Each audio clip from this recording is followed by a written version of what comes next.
¿Roncas? ¿Jadeas cuando duermes? ¿Te sientes exhausto? Despierta con Zepbound, tirzepatida, la primera y única medicina recetada aprobada por la FDA para la apnea obstructiva del sueño AOS de moderada a severa en adultos con obesidad. Zepbound es una medicina inyectable recetada que podría ayudar a los adultos con apnea obstructiva del sueño AOS de moderada a severa y obesidad a mejorar su AOS.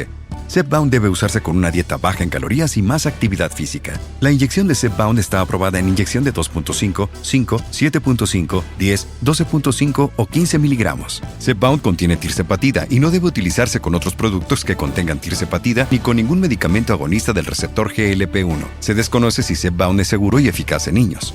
No compartas agujas ni plumas, ni reutilices las agujas. No uses Zepbound si eres alérgico a este o si tú o un familiar han tenido cáncer medular de tiroides o síndrome de neoplasia endocrina múltiple tipo 2. Infórmale al médico si tienes un bulto o inflamación en el cuello. Suspende Zepbound y llama al médico si tienes problemas estomacales severos o una reacción alérgica severa. Serios efectos secundarios podrían incluir páncreas inflamado o problemas de vesícula. Infórmale al médico sobre cambios de visión, depresión o pensamientos suicidas antes de procedimientos con anestesia programados. Si estás lactando, embarazada, planeas estarlo o estás tomando pastillas anticonceptivas. Usar Zepbound con sulfonilurea o insulina puede causar niveles bajos de azúcar en la sangre. Efectos secundarios incluyen náusea, diarrea y vómito, lo que puede causar deshidratación y empeorar problemas renales.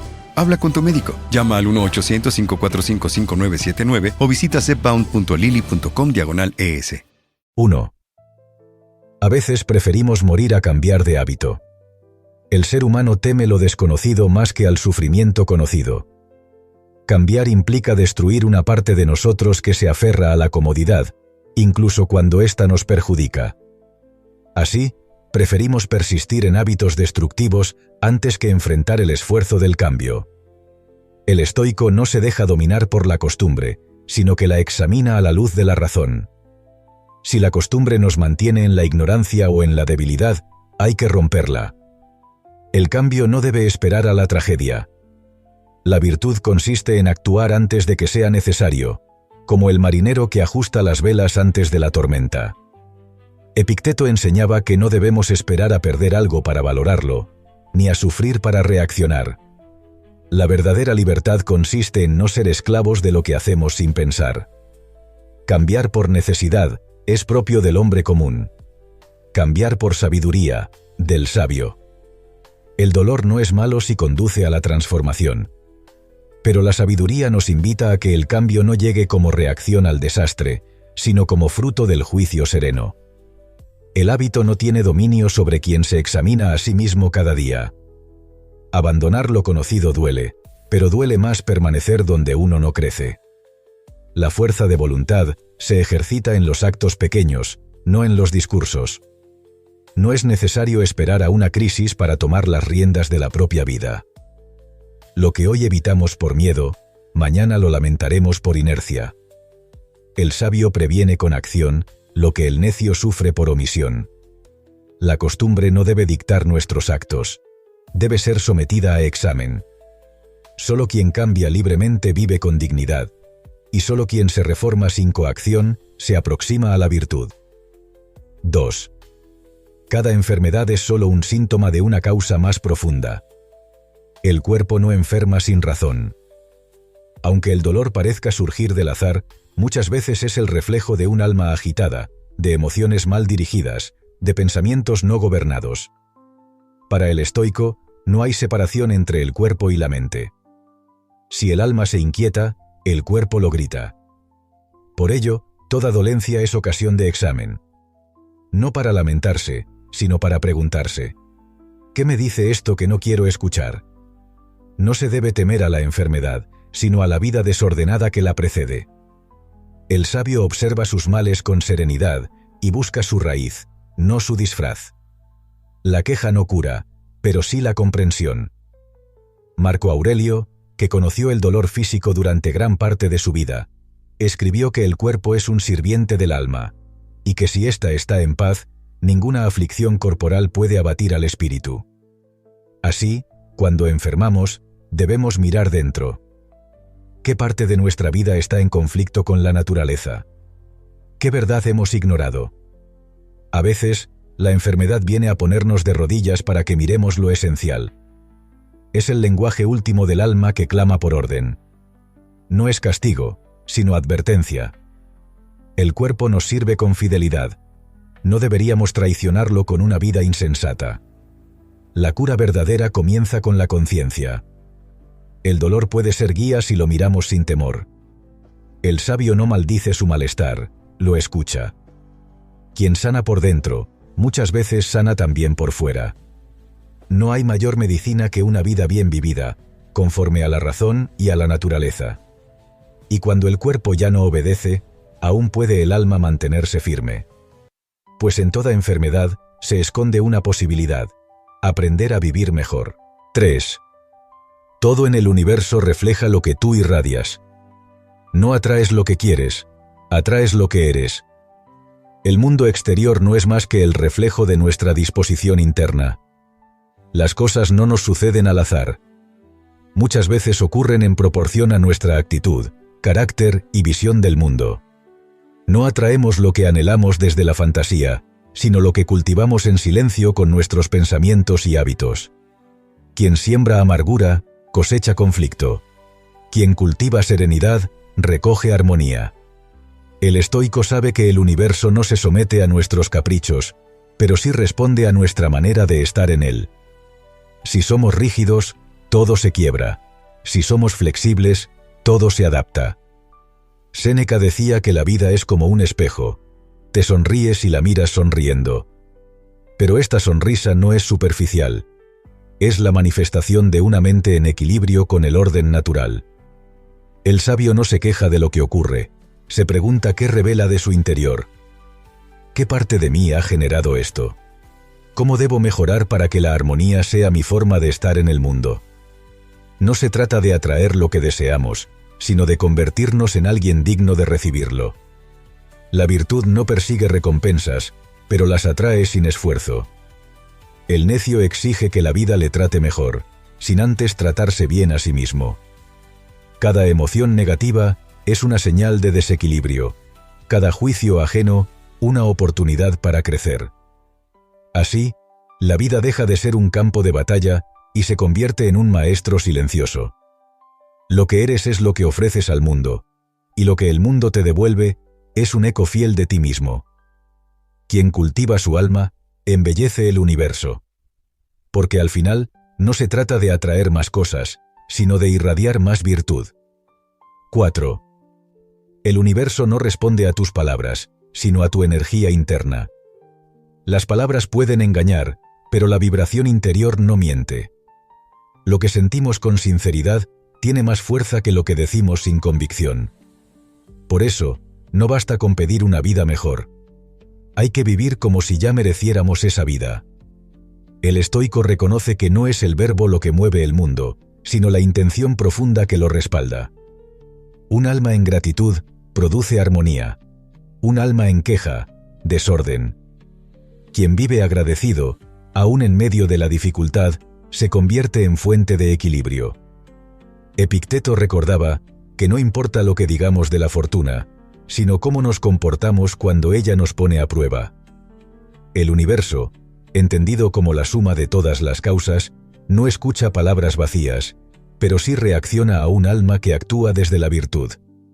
La gratitud es el inicio del cambio, porque nos pone en contacto con lo que ya poseemos. Desde ahí, la vida se vuelve abundancia.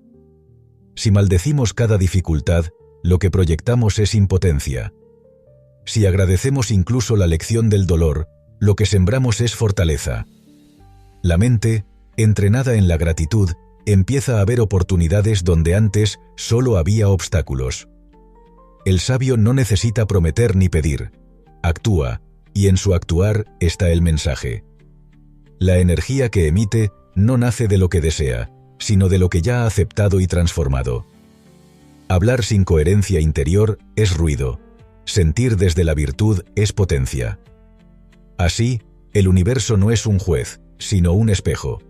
Te devuelve el tipo de energía que proyectas en silencio, día a día. Por eso, cultivar la gratitud no es cortesía, es disciplina del alma. La queja te aleja. El agradecimiento te alinea con el orden natural de las cosas. Antes de seguir, ve a comentarios y escribe: me esforzaré en cambiar mis hábitos. 5. La principal debilidad humana es creerse indigno de lo mejor. La verdadera pobreza no es la falta de bienes, sino la falta de estima por uno mismo. Muchos seres humanos se desvalorizan antes de intentar, se juzgan antes de actuar, se condenan antes de vivir. No es que no tengan capacidad, es que han aceptado como verdad la mentira de su inferioridad. El estoico sabe que no hay mayor enemigo que la opinión equivocada que tenemos sobre nuestra propia naturaleza. La razón nos fue dada para elevarnos, no para limitarnos. El alma humana contiene potencial infinito cuando es guiada por la virtud. Marco Aurelio, a pesar de gobernar el mundo conocido, escribió en sus reflexiones que todo poder externo es vano si no se acompaña de la firmeza interior. Quien cree que no merece lo bueno, lo repele aun cuando lo tiene delante. No se trata de arrogancia, sino de reconocer que nacimos con dignidad. Cada pensamiento de inferioridad es un obstáculo autoimpuesto. El sabio no se halaga, pero tampoco se humilla sin motivo. Se conoce, se observa, se mejora. Quien se ama bien, actúa bien. No necesita probar su valía, la manifiesta en la acción justa. La autoestima verdadera nace de la disciplina, del autocuidado, del respeto por uno mismo.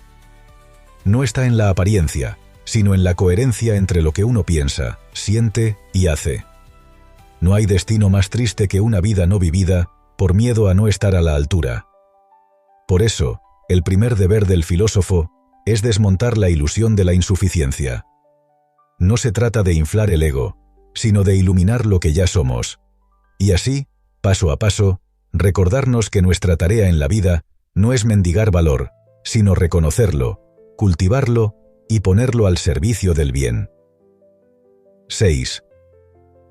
Todas las teorías del mundo son inútiles a menos que haya acción.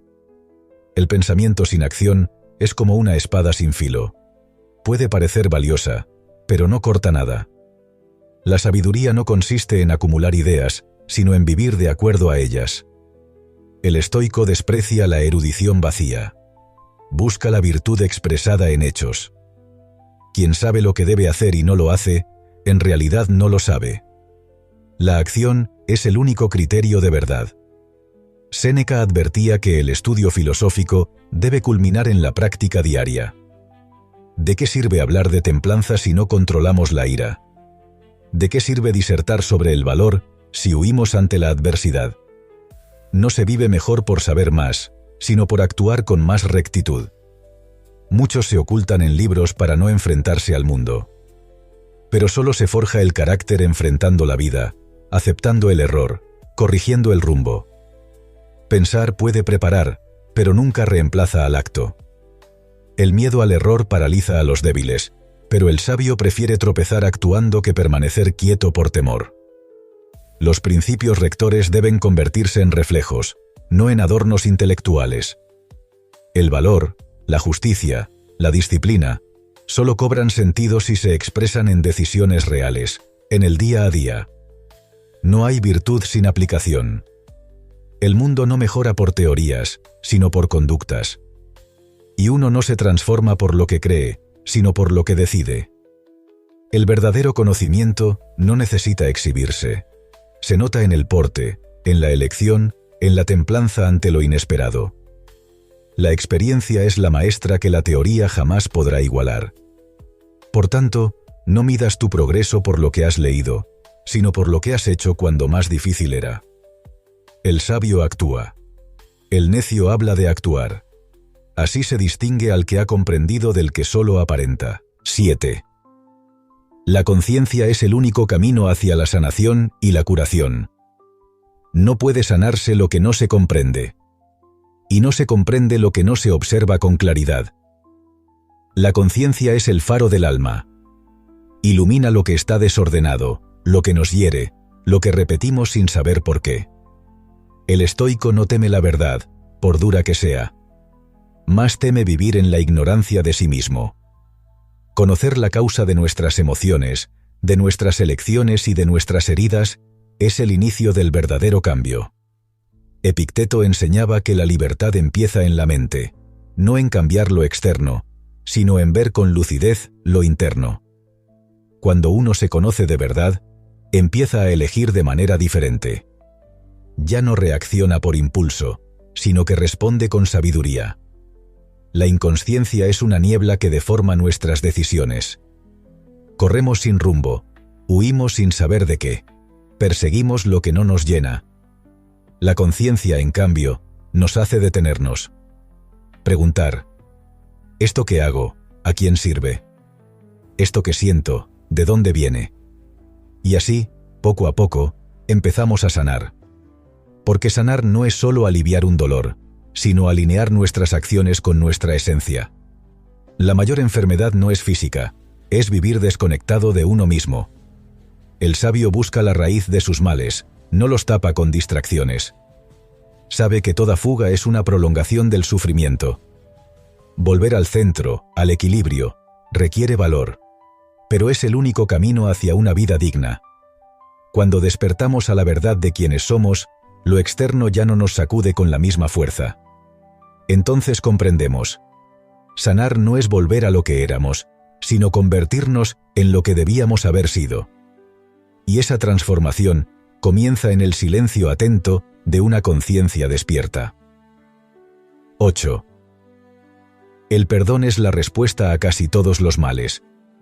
El alma que no perdona se encadena a su dolor. No hay libertad posible mientras se cargue el pasado como una condena. El estoico comprende que aferrarse al rencor es como tomar veneno esperando que el otro sufra. El perdón no es un favor que damos al otro, sino una liberación que nos concedemos a nosotros mismos. No hay paz sin reconciliación, y no hay reconciliación sin comprensión. Quien se perdona sus errores, reconoce que es humano. Quien perdona al otro, acepta que también lo es. Marco Aurelio, acosado por enemigos, traiciones y pérdidas, insistía en que los hombres hacen mal por ignorancia, no por maldad. Si eso es cierto, entonces la respuesta no puede ser la venganza, sino el entendimiento.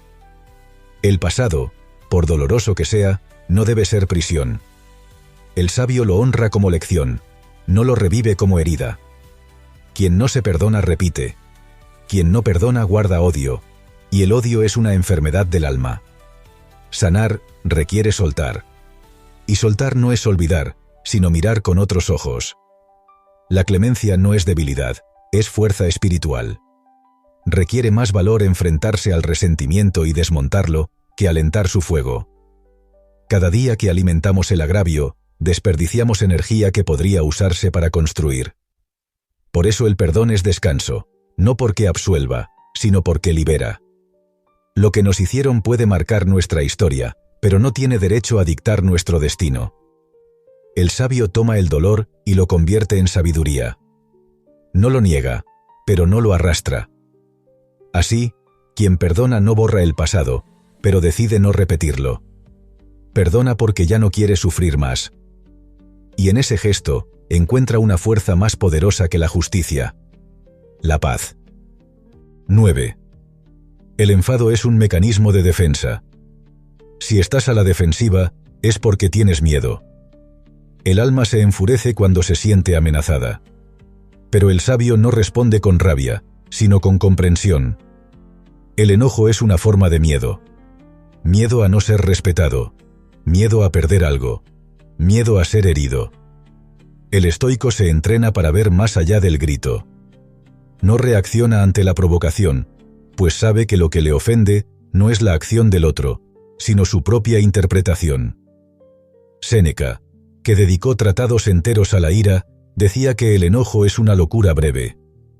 En ese instante, perdemos el dominio de nosotros mismos, y quien no se domina es esclavo. La serenidad nace de una visión clara. Nadie puede ofendernos sin nuestro consentimiento. Si alguien nos hiere, nos está mostrando su propio desorden interior. ¿Por qué igualarlo? El sabio no se rebaja. Observa, respira, responde si es necesario, pero nunca desde el ego. La mayor libertad es no reaccionar a la ofensa. Si algo duele tanto, debemos mirar dentro. ¿Qué parte de mí se siente débil o insuficiente? El enojo es un mensajero, no un guía. Si lo escuchamos, aprendemos. Si lo obedecemos, destruimos. No hay mayor muestra de fortaleza que mantener la calma en medio del caos. El verdadero poder no es gritar más fuerte, sino tener razones para hacerlo, y aún así, elegir el silencio. La paz no es pasividad, es elección consciente. Cuando dejamos de defender al ego, el miedo se desvanece. Porque ya no hay nada que proteger, solo algo que comprender. Quien se conoce, no teme, y quien no teme, no necesita enfadarse. Así se construye un alma invencible, no con murallas, sino con sabiduría. 10. Una tragedia puede llegar a ser el mayor de nuestros bienes si nos la tomamos de una manera que nos permita crecer. El destino no promete suavidad, pero el sabio no espera comodidad, espera oportunidad. Toda tragedia, por cruel que parezca, encierra una semilla de transformación. El dolor, si se enfrenta con virtud, refina el alma. El estoico no busca el sufrimiento, pero lo acepta como parte del proceso de forja interior. Epicteto, quien nació esclavo y soportó privaciones extremas, enseñaba que no controlamos lo que nos sucede, pero sí cómo respondemos. Ante la pérdida, el sabio no se lamenta eternamente. Pregunta: ¿qué puedo aprender de esto? ¿En qué parte de mí debo crecer? Mientras algunos se quiebran, otros se despiertan. La tragedia revela la solidez del carácter. No hay virtud verdadera que no haya sido probada en la dificultad. El dolor desnuda, pero también pule. Nos obliga a replantear prioridades, a cortar con lo superfluo, a volver al centro. A veces, lo que parecía el final, es el inicio de una vida más auténtica. Quien sufre con conciencia no se destruye, se transforma. El sufrimiento, si se asume con dignidad, se convierte en fuego purificador. Todo lo que creíamos imprescindible se disuelve, y queda lo esencial. El sabio sabe que no hay crecimiento sin sacrificio, ni evolución sin crisis. Lo que hoy parece una pérdida, mañana será una puerta. No se trata de justificar el dolor, sino de no desperdiciarlo. Cada tragedia es un maestro severo, pero justo. No viene a destruirte, sino a mostrarte lo que aún ignoras de ti mismo. Y cuando salgas de ella, no serás el mismo. Serás más fuerte, más sabio, más libre. Porque quien atraviesa la oscuridad sin rendirse, encuentra una luz que ya nadie le podrá quitar.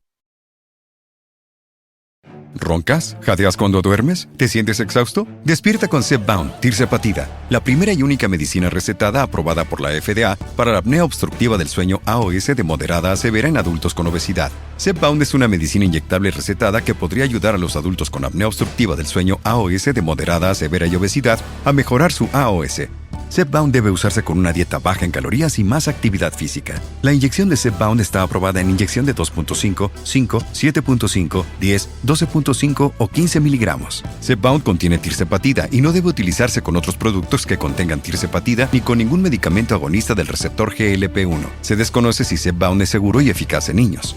No compartas agujas ni plumas, ni reutilices las agujas. No uses Zepbound si eres alérgico a este o si tú o un familiar han tenido cáncer medular de tiroides o síndrome de neoplasia endocrina múltiple tipo 2. Infórmale al médico si tienes un bulto o inflamación en el cuello. Suspende Zepbound y llama al médico si tienes problemas estomacales severos o una reacción alérgica severa. Serios efectos secundarios podrían incluir páncreas inflamado o problemas de vesícula. Infórmale al médico sobre cambios de visión, depresión o pensamientos suicidas antes de procedimientos con anestesia programados. Si estás lactando, embarazada, planeas estarlo o estás tomando pastillas anticonceptivas. Usar Zepbound con sulfonilurea o insulina puede causar niveles bajos de azúcar en la sangre. Efectos secundarios incluyen náusea, diarrea y vómito, lo que puede causar deshidratación y empeorar problemas renales.